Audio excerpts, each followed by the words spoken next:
I should have started with, are we doing this thing? Yeah. That would have been a better way to... We're doing this thing.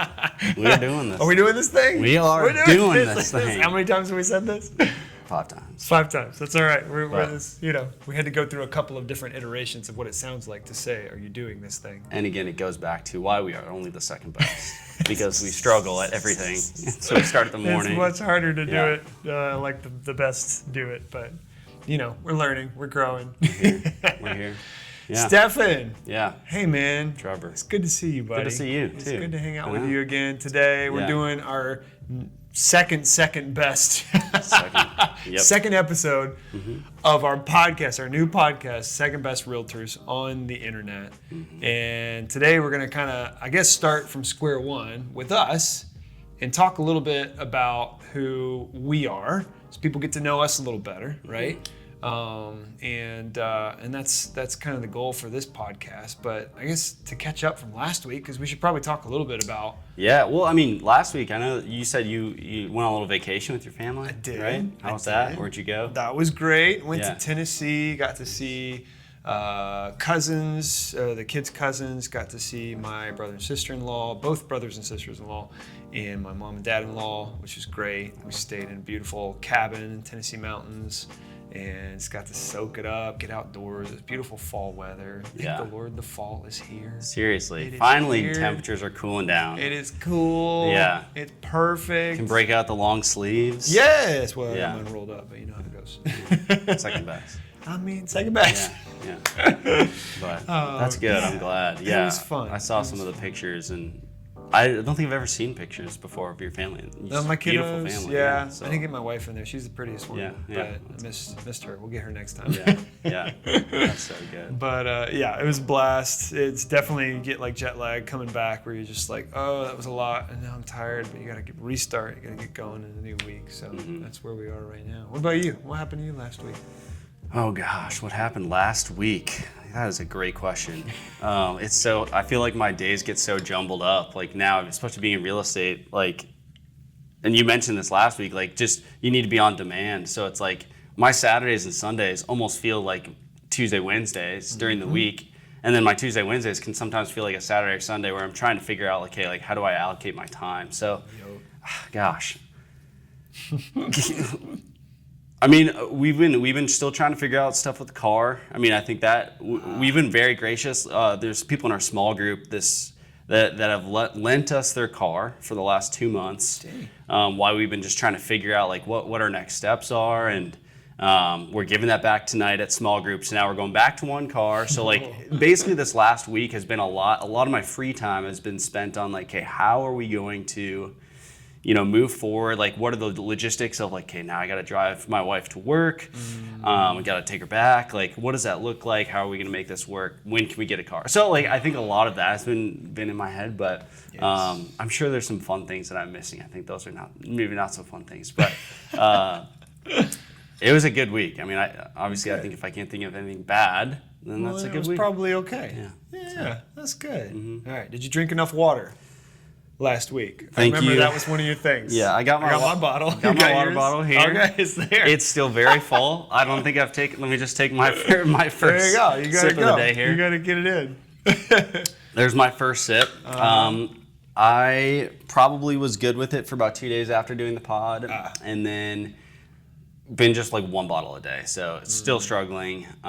So still got to keep working on that. Snap the whip on you. Yeah, I know. What about you? Your relationships? I know that was something you wanted to invest in. Yeah. Relationships. Yeah. I know you were kind of away for a lot of the time, just on vacation. Yeah. But did you feel like you were able to spend time kind of diving into any relationships in that time, friendships and reaching out? Yeah, something Heather and I have been trying to be really intentional about is just making time for relationships, which is very difficult when you have little kids. And so we just took time before we left for Tennessee to go hang out with a bunch of folks from our church, got to know them on a more intimate level. And so that was fun. Had a meal with them, just no pressure, no agenda, just how do we make time for this and invest in this?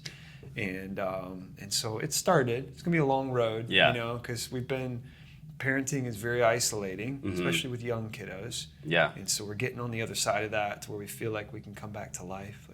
from the dead. And we're actually able to engage a little bit more, and our kids are okay staying up a little late and just dealing with the complications, changes to structure, all that kind of stuff. So it was good. We took some time for that last week, and so that was great. But that's awesome. And coffee. Coffee, how's that been? Yeah. We have been off coffee. Way to go. Let's for go. like 10 days. I think it's like 10 days now. That's impressive. And do you feel the difference? Like, did you? I'm still super tired in the morning. Yeah. Like, you don't get rid of that, I don't think, just because of the caffeine kick that it gives you in the morning. So you're super tired. But as you go through the day, you realize, like, you don't get these, like, dives in energy. You kind of stay consistent. So, we've just been decaffing it. And it's been pretty good. I have to say, I'm not regretting it yet. Good. Something about decaf. I mean, like, I should honestly start drinking more decaf because, like, I don't think I've ever drank. That's a lie. I've drank coffee for the caffeine, but I feel like that was more during school when I was like trying to stay awake. Yeah. Now I just like the taste, so maybe decaf is the way to go. Especially now with my wife being pregnant, like I don't know. There's like some rule you can only have so much caffeine, so it's like decaf might be the way to go. I mean, that's join cool. her in it. Yeah. You might find it actually helps in a lot of ways. Yeah, probably should. I like it. Yeah. It's working. Yeah. But yeah, I do. I need the flavor. I need the ritual of it. So I still do decaf in the morning. But no caffeine. I love that. Pretty good. Good job. Well, for this week, I think it would be great to start off this podcast, since this is just episode 2 of the Second Best Realtors, to start out getting to know us a little bit better, so that our massive audience, thank you for coming today, everybody. Yep. Our massive audience, we still forgot the cue cards this week. No cue cards. Nobody clapped. But that our audience can get to know us more personally. And kind of taking that model that we did last week with sort of setting up like due diligence, contract, and closing as sort of templates for how to talk about our lives. And this kind of hits at the vision, I think, of what we care about for this podcast, what we really want it to be. Because we don't just want to be the second best because there was a first best. Correct. Right? There's a reason behind this title, right? Yeah. No, I think like you hit the. I was trying to say this phrase yesterday to you. What is it? You hit the head on the head on the nail. The nail on whatever. His voice text yesterday was the nail on the head. No, you said the head on the nail. What is it? You hit the nail on the head. The nail on the head. Yeah, that's right? Yeah. Well, why would it be that way though? Because it's like if you you're not hitting something with the nail. You're hitting it with the head. Hit the hammer. Hit the hammer on the. Doesn't matter. But we get the point of what I was trying to say.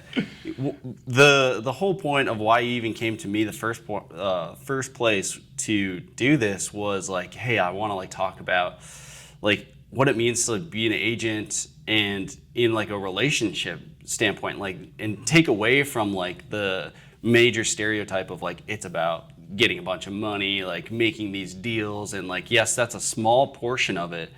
Compared to like what your heart posture is, what my heart posture is, what Lovett's posture is, it's like the goal is how do we build relationships, how do we serve? And I think like when you came to me with this idea of, we want to learn and build these relationships, I was like, like this is exactly something I want to be a part of. Yeah. So I mean I think this is it's good, man. We're doing it. That's what we care about. At our firm, that's what you and I care about. Yeah. Is like, and I think saying we're second best is just a way of kind of wrapping in that value in a kind of funny, tongue-in-cheek kind of way. Yeah. It's like we want to be second best because our clients are first best ultimately. Right. Like they're the ones that we serve. Yeah. They're the ones that we care more about. And that's not to say every realtor out there acts that way. Right. That's just to say there's a lot of us out there that do. Yeah. And that's why we want to talk about it like this. Well, yeah. And I also want to mention, I was listening to, no plug, but a Ken McElroy podcast, I think it was.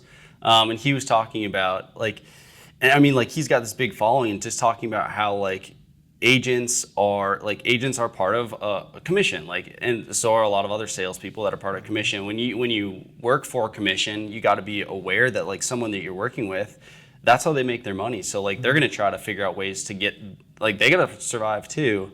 And so like it was even interesting to hear from their perspective. Like he's like, I value agents, but I only value the ones that I trust. And it's like, man, like that. I mean, again, it's just like so.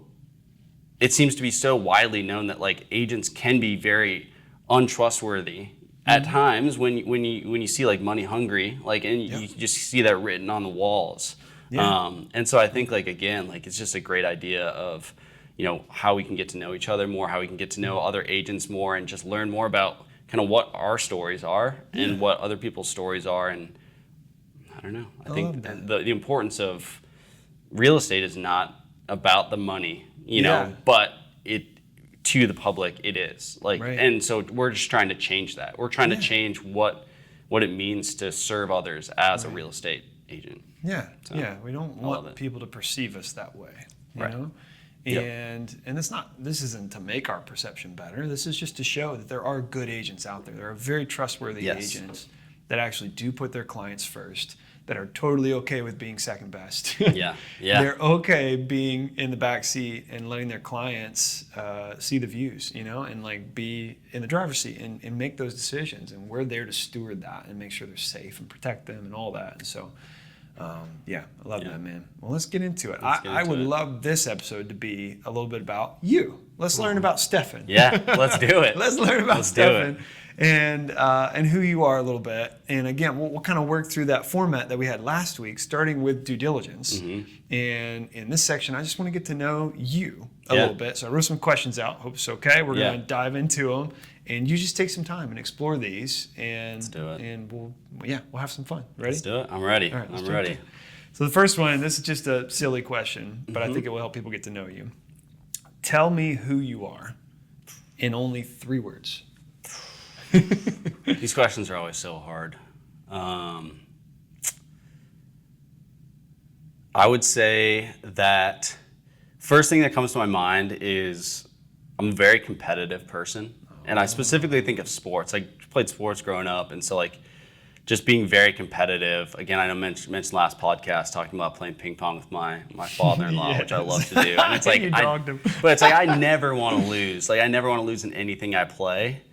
And so I would say just being a competitive person, so competitive, and then kind of tagging along with that would be confidence. Like I think like it's always so funny. Like again, it's kind of along the sports line, but it's like even if I lack the skills of the person I'm playing against, I am just fully convinced in my head that I'm going to win. Like, just even if I know I'm not. Overrides it, right? Confidence overrides it. Even if, like, for a little example here, my brother-in-law and I, we played cornhole together. We've played probably something like, gosh, I have it in my phone somewhere. We played like something like 100 and something games, and I think he's beaten me like 98 to like 12 or something like that. Like it's just not even close. But every time we play, I'm like, I tell my wife, I'm better than him. Like I'm better. I know I'm gonna beat him this next time. She's like, literally the stats tell me you're not gonna beat him. So I would say confidence and very competitive.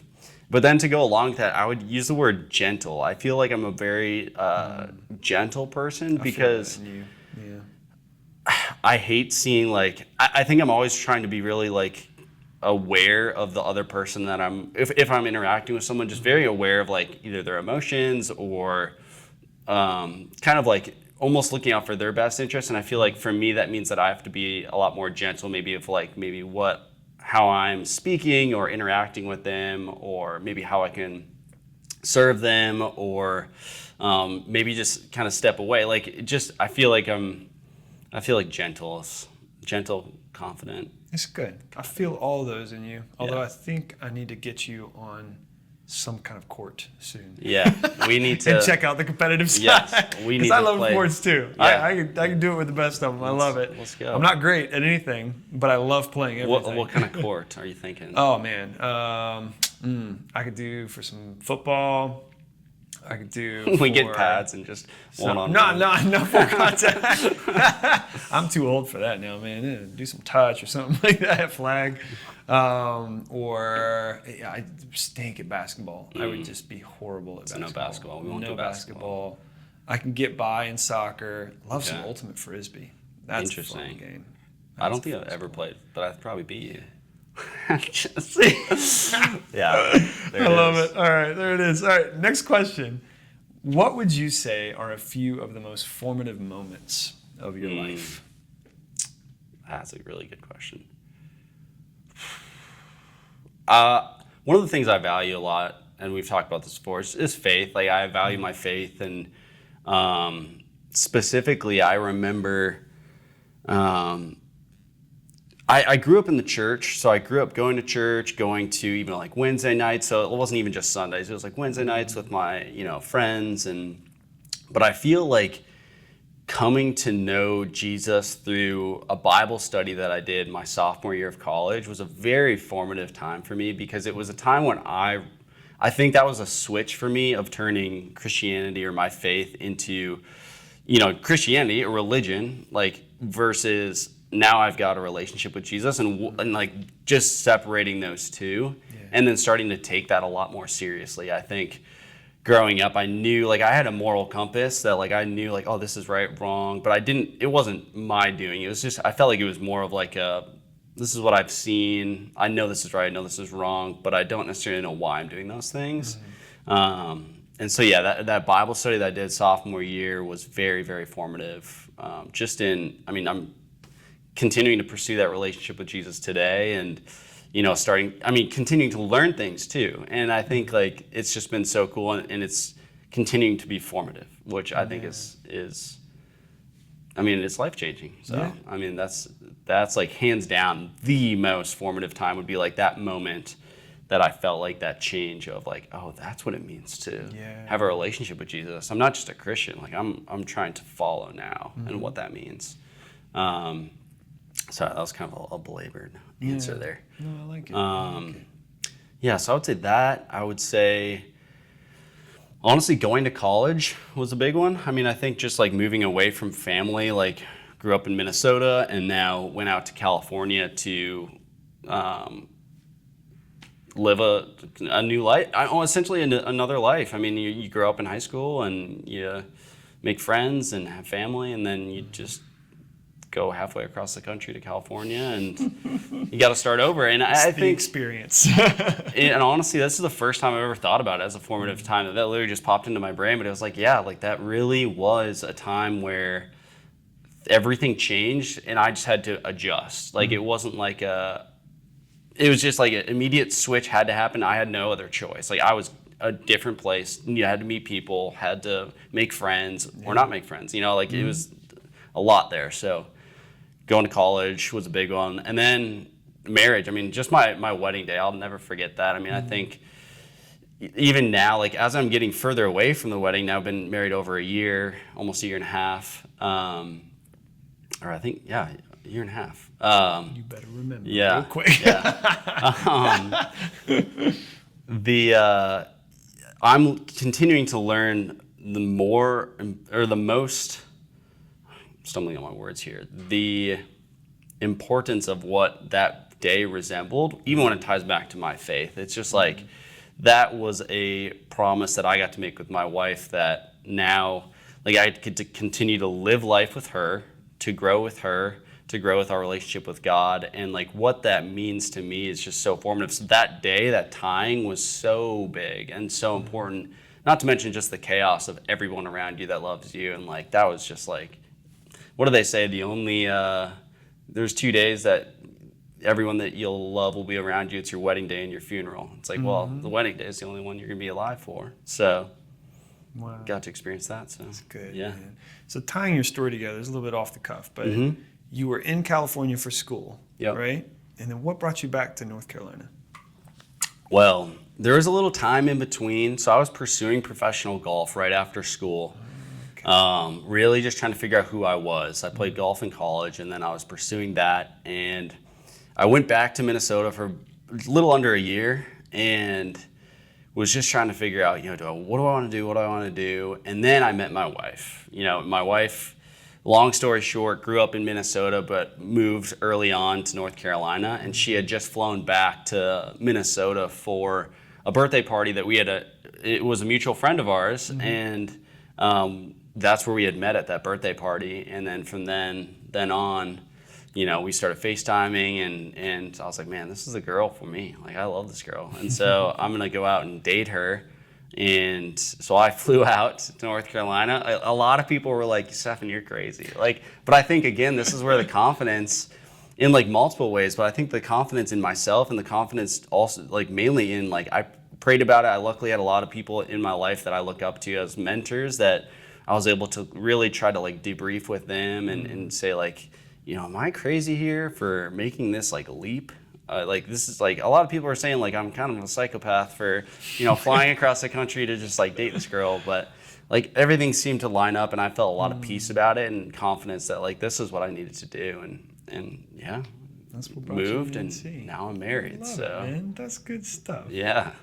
All right, if you had to name the 3 most valuable parts, and this kind of gets at the values too, but I kind of want to bring it out because I think we'll circle back later, but just the 3 most valuable parts, and this could be people, things, practices, beliefs of your life right now, like in today. What would you choose for those The 3 most things? what? 3 most Valuable parts. valuable parts. Okay. Yeah. Yep.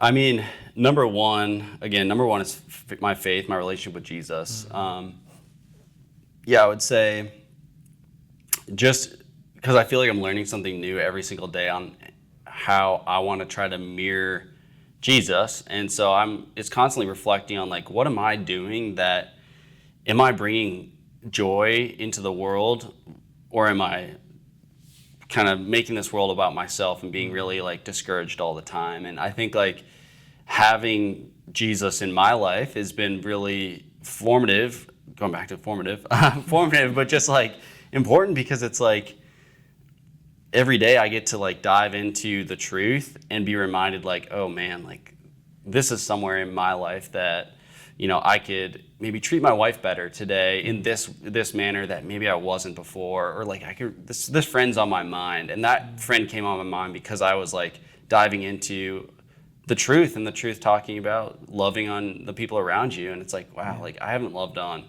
this guy in forever. Like I should reach out to him. So definitely my relationship with Jesus, value number 1. Number 2, Emily, my wife.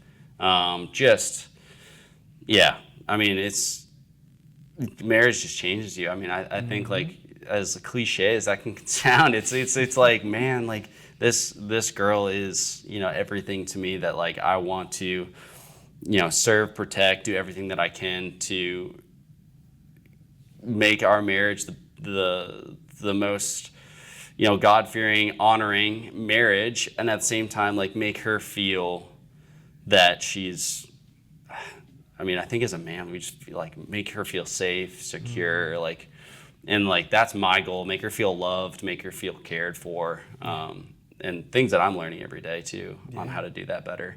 And then I feel like that ties into family, but also just family as well. Like just on a broad scope, my parents, my sister, like all my in-laws. I mean, like I always find it uncomfortable to call them like brother-in-laws or sister-in-laws. It's like we always just say like, oh, you're just my brother, like you're my bro, like you're my sister. It's like, so it's like all like I just have such a big family now, and it's. I think you touched on it last week. When life gets busier, you start to your friendships. And it's not that you don't care about those friends, but like you start to only see the people like that you're around the most, which like for me, I'm very grateful and lucky that it's a lot of my family.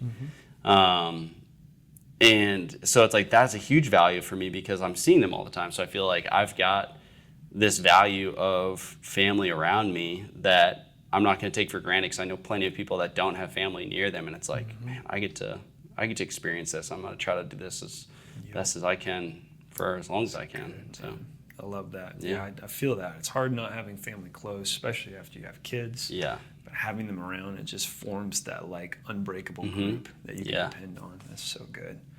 Cool. Well, that was our due diligence. We dug in a little bit, got to know your past, who you are right now. So let's talk a little bit about real estate. And how you got here in this seat talking to us about being a real estate agent. Yeah. So what do you think brought you to real estate as a career? Yeah.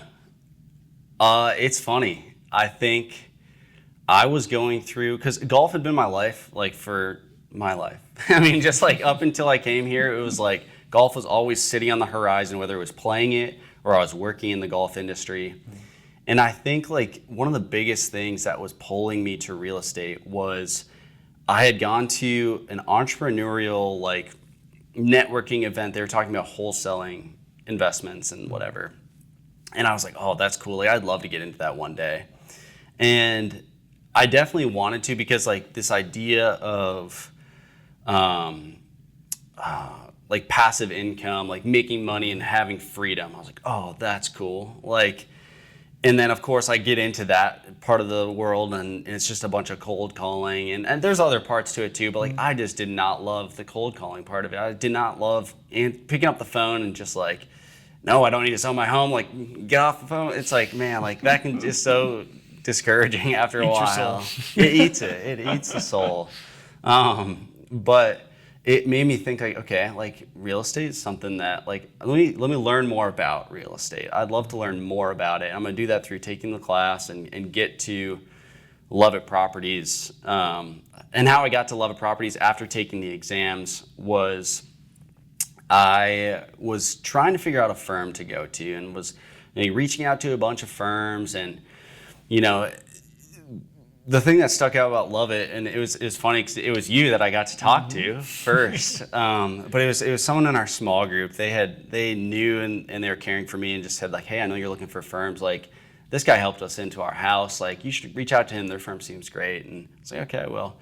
And I reached out to you, and you texted me back like within seconds, and you were like, hey, let's get on a call like in 5 minutes. And I was like, I was working at the time. I was like, sure. I just took my lunch break, and I was like, okay, awesome. And you talked to me for like 45 minutes, and I was like, okay, already this is like I already knew like I was getting this attention of like, okay, this person like cares about me. I'll go like check out this firm. And so I moved into going into more of the interview process and talking with more people like Bryant and Nancy and Sandy. And like as we got to have more of those conversations, I was like, man, like these people, like I've been looking for a place like this that like center their work life around what they believe. And I felt like, man, like that's so rare, especially in a profession where it is so secular focused, I believe. And honestly, like when I really search my like deep down search for it, I know like I came into real estate thinking like, oh, I could make a bunch of money. Like I know like deep down that was like a reason, because in the golf industry you're never making money. You're not making much money. And so like I think like just this constant reminder of being around people like yourself and other people on this firm that are just so amazing, that like can remind me like this life is not about what we can earn here on earth. Yeah. And I think like just having that at Love It is just like the best thing ever, because like my mind can just spiral so many times of like, oh, like you're not enough, you're not making enough money, like money, like my head just thinks that way. And I think like God really led me to this place because he knew that I was thinking money. And he's like, let me just break you for a second and like, let me have you struggle with money, and let me show you like what this profession can be. And so I think like I've just been so lucky, I feel like, to, have you as, my mentor, get to, team up with Sandy and Brian. Like everyone just seems so like, I don't know, everyone just like, I want to care for you. And yeah. Very, very infrequently do I hear other agents refer to their firm as people that care for them. Like very infrequently, maybe once or twice in my whole time in real estate. But everyone here says that about Love It Properties.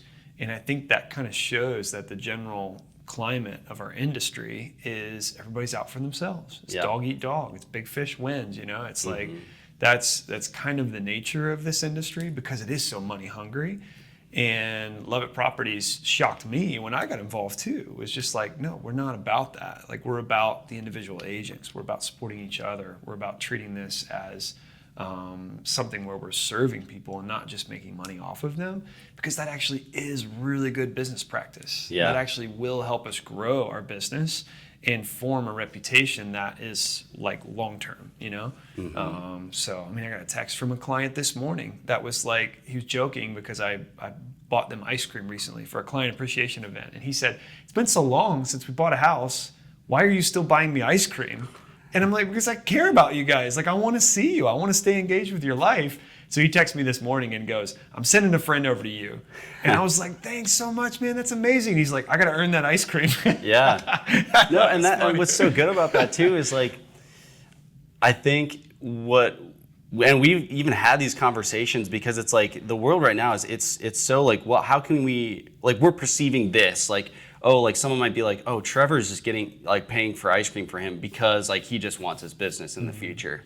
And like, I know like because of you as a person, you're thinking like, no, I genuinely do like care about this person. And I do want like, how good is it to meet with somebody and just get ice cream with them? Like yesterday I played golf with, two of my good friends, and it's like they're gonna end up wanting to list their property, but it's like my goal wasn't to get them to list their property with me. It was like, I can't wait to go play golf with these guys that like are fun, and I just want to hang out with them and build the relationship. Yeah. And it's like it's awesome how it That's just so goes good. back to What like, other career can you just like build friendships and relationships and yet also get to serve people and help people and help make them money on their investments, but then also you get to make money by helping them. I mean, it's a great career. It's a great career, yo. Yeah. All right, so let's talk about those values that you mentioned earlier. How do you think those line up with this choice for a business, for you, for your family, taking on a real estate business? Where do those values plug in?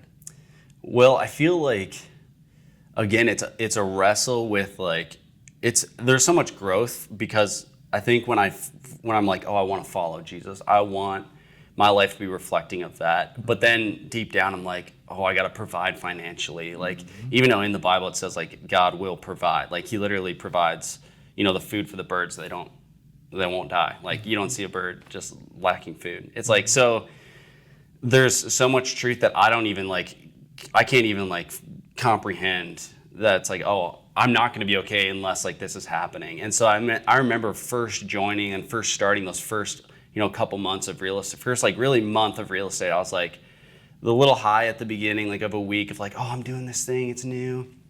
But then it's like quickly right off the cliff of like, oh gosh, I'm doing this thing, it's new. I'm making no money. I'm not providing. Oh gosh, we have a baby coming. What am I doing? I'm a bad person. Like, did I make the right choice? Like, I'm a bad person. All these things were just like going through my head, and I was like, oh no, like what's going on? And then it's just like returning back to like every time we'd go into team meetings and like returning back to the people at our firm even was just like, man, okay, like it's gonna be okay. Like it's a marathon. I just got to put in the work and honestly, like going back to like Jesus, I got to pray about it. I got to talk to my wife about it. I got to let the people that I love in my life, my family, my wife, God into my life and talk about these things more, because there's a lot of things that I was starting to internalize and just be like, I've got to take all of this on my own. And so it was definitely very frightening and scary, but like I was like, I can't show this to anybody. Yep. And stuff it down. Yeah, I had to stuff it down and shove it away. But like, it's just, again, that's exactly the opposite of what, Jesus calls us to do too. Like to bring things out to light, like being obedient to Him. And it's like, I wasn't doing that. And I felt the repercussions of doing that. I felt like the depression, the weight of just like holding everything in. And then finally, when I started to like let people know in my life how I was feeling, how I was genuinely like going about this, it was like, man, like that was such a weight off my chest. Everything's gonna be okay. Like I'm gonna just work as hard as I possibly can, and the Lord is going to provide, whether that's in 5 years from now, whether that's tonight. Like it's like He's going to provide, and the other part is like He's going to provide in ways that like I don't even understand is providing for me, which I think I'm still learning, because in my head, it's like, it's only finances. Like, it's only finances that, like, I need God to provide. And a lot of times God reminds me, like, no, like, these are the other things that, you actually need to be, I needed to provide this before you needed money. Yeah. And so I feel like real estate is literally, like, God brought real estate into my life, and it's changed my life. And I think for way different reasons than I suspected it would. And I'm just excited to keep kind of pushing forward through it. Yeah. Yeah, it's fun. You're doing the right things. I Yeah. mean, we talk about this a lot, but you're actually pressing in as if you're seeing the results coming, right? And that's kind of the mindset. Like, you have to keep it in front of you. I'm going to push, I'm going to do the right things because I know the results will come. But then at the same time, you're kind of leaving it in God's hands and just going, but I need you to bring the results. Yeah, yeah. Because I can't do it by myself. And yeah, we're all seeing it. I think in our industry right now, we had such a slow like summer, and yet so many of us just said, okay, we got to stay faithful. We got to keep pushing. And you kind of jumped in at that point. And so now you're like, oh, and now I see the benefits are starting to actually unfold. And it may take a while, but it's like, it's there. I see it coming. Yeah. And it was from that pushing. It was from that like faithfulness and like doing Yeah. it and seeing the benefits out in front, seeing the harvest out in front and going, I can get there. I just need to keep doing the right things right now or else I won't have any harvest. So, Yeah, and I'm glad you brought up that point because it made me remember, like, I remember thinking right when I joined, because it was right when the NAR settlement was, like, happening. And it was like, I was like, God, why did you, like, I was thinking about this for months of making the leap out of, like, a consistent job where I was getting paid.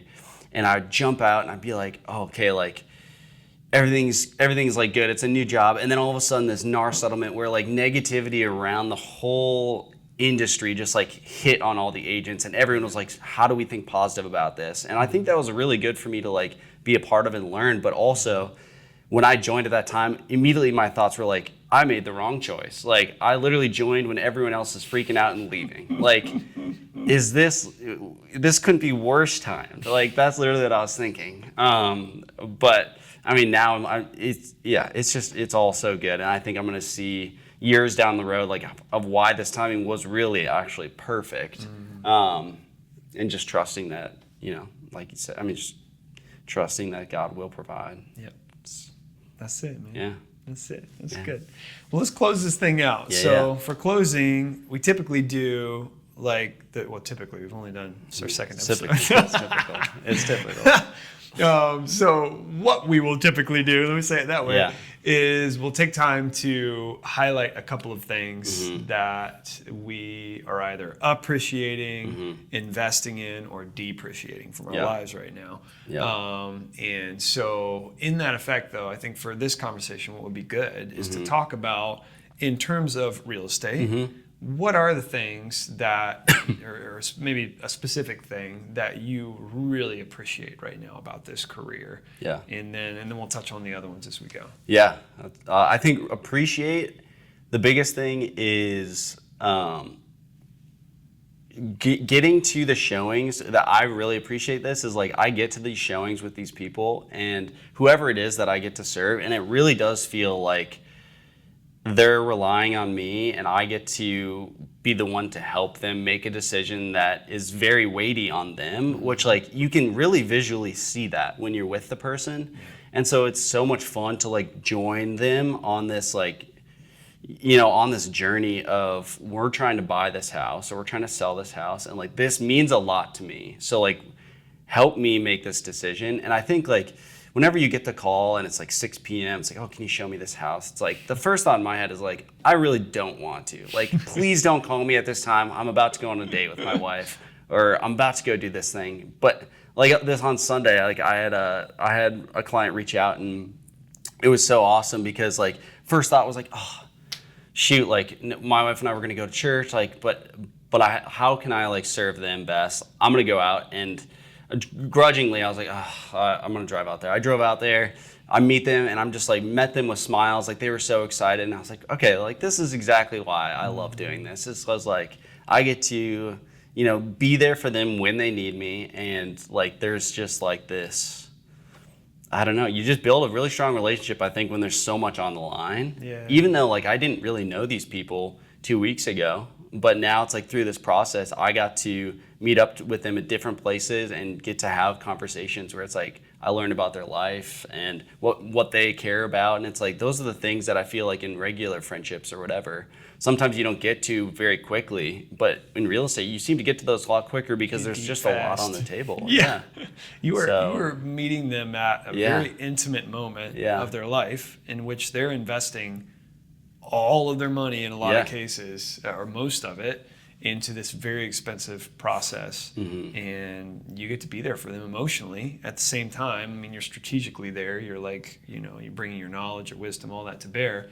But at the same time, you're also stewarding their emotions, trying to protect them, trying to help them see what is safe, what is risky, what is like, just all of it. It's like you're stewarding them as a person through that process, and it's very vulnerable. It's pretty cool. Yeah. I'm glad you're Yeah. learning from that. That's such good stuff. So talk to me about something.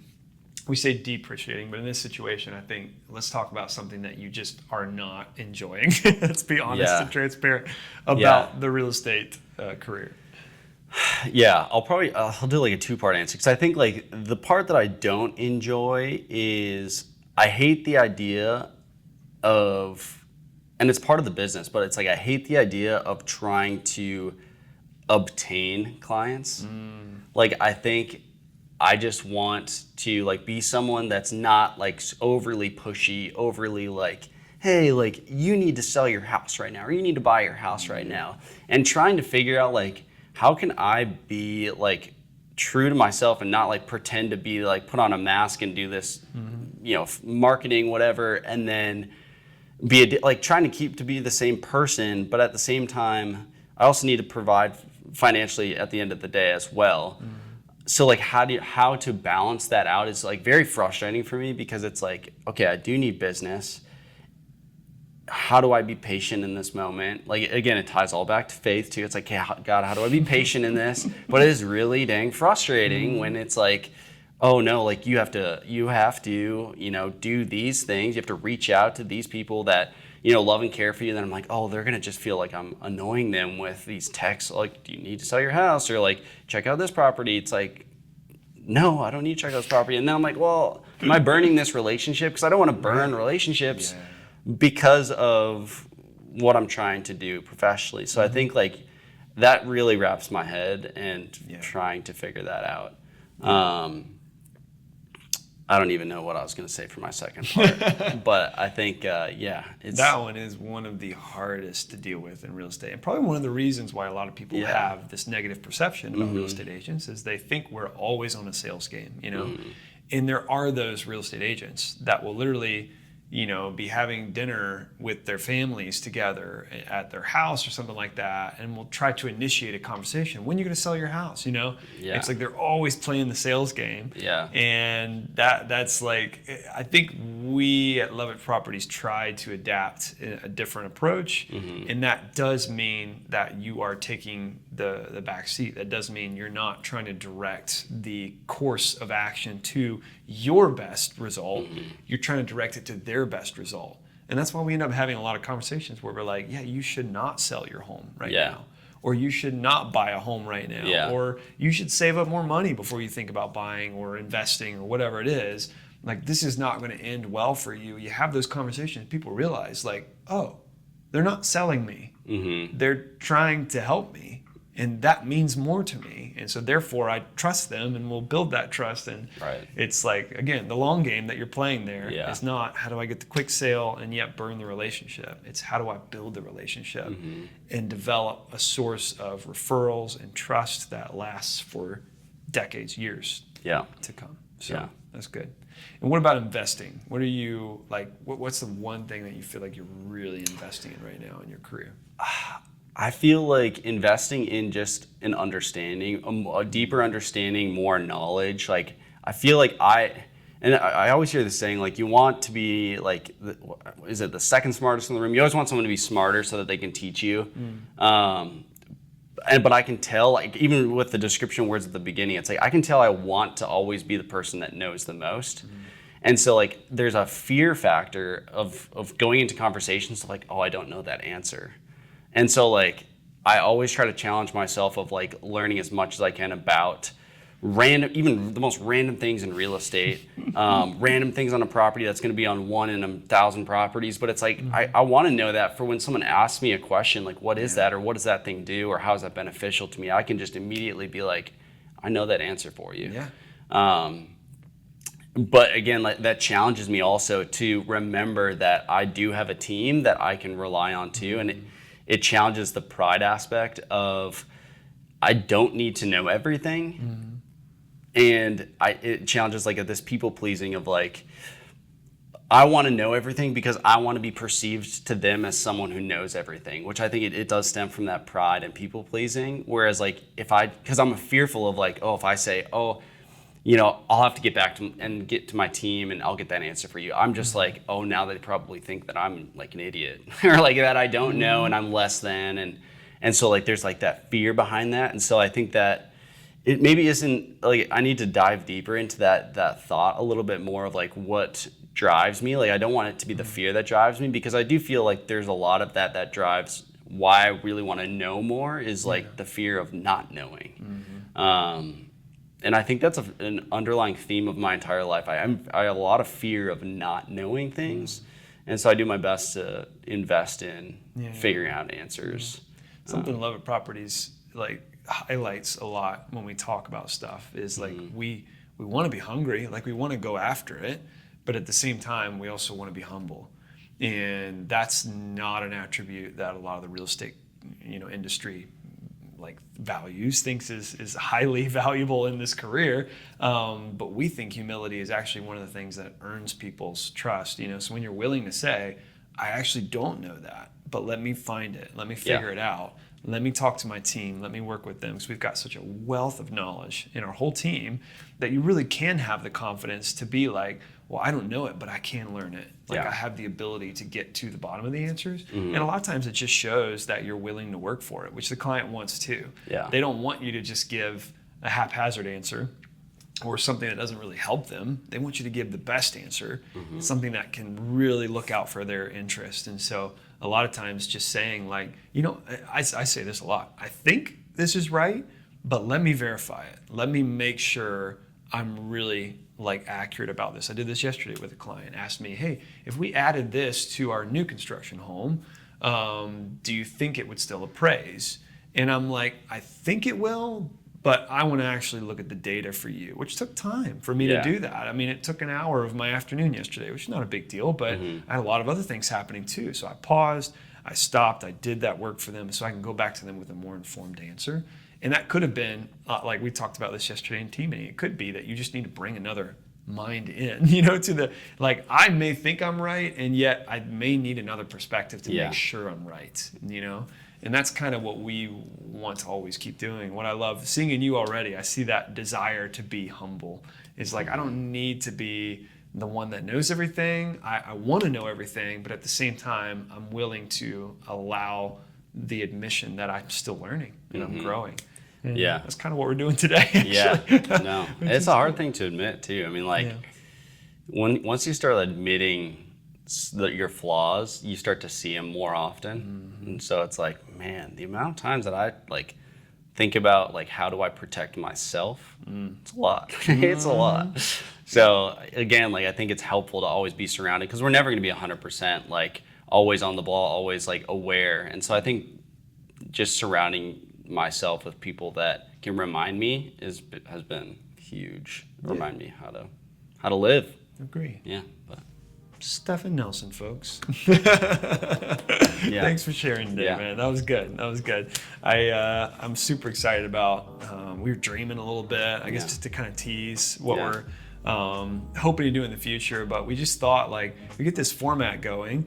And wouldn't it be fun to bring in other agents from a firm, maybe even other agents that we've worked with outside the firm, to talk to them in this industry and hear about them as people, not just as them as like real estate agents or in the industry or whatever, and learn from the values that exist out there, because there's some amazing people in this industry that we love to highlight. Even if it doesn't help Love It Properties, maybe we'd still love to highlight them because they're great folks. I think, I mean, the bottom line, like you said at the beginning, it's like we're bringing humanity to the profession, where it's like these agents are people. Like they've got families, they've got things that is not tied to real estate. It's like because they're a real estate agent doesn't mean like they are the worst person, And I think like that's what we want to highlight is like everyone's got their own story and own life that they live outside of this profession. That's right. So I think it's cool. It's really cool.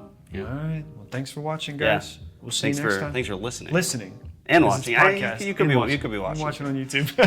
Let's go. Second best realtors. Second best realtors. See you next time. Next time.